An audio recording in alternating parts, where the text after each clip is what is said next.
Guys তোমরা কিছু মনে করো না, আমার ভয়েস এই জন্য নিতে হচ্ছে, আমার গলা ভেঙে গিয়েছে। আর আমার পেছনে যে মানুষটাকে দেখছো সেটাই আমার মা, মানে আমার পুরো ফ্যামিলিটা নাকি এখন এই ভিডিওটা আমি মেয়রিং করেছি। আমার এটা উঠাবো, এটা অ্যালোভেরা জেল দিয়েছিল আমার বোন টিস্যুতে লাগিয়ে। সো আমি একটা হওয়ার পরে এই ভিডিওটা করেছি। সো সবাই যদি ভালো লাগে প্লিজ আমাকে কমেন্ট করুন। আর আমি একটা অসহায় মেয়ের মতো থাকি, ভিডিও করি। সবাই আমাকে please please like subscribe comment করো।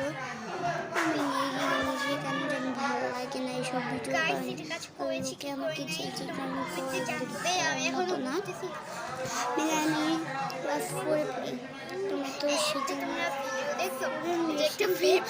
এটা কীভাবে করে এইসব কমেন্ট, যারা যারা এইসব কমেন্ট করতে প্লিজ এইসব কমেন্ট করবো না। আর আমি এখন একটু ভিডিও দেবো, ভিডিওতে তোমার সবাই দেখবে। এটা কত ফানির একটা ভিডিও, আমি নিজেই তো দেখে হাসতে হাসতে মরে গেছি। সো আজকের ভিডিওটা এই পর্যন্ত, টাটা।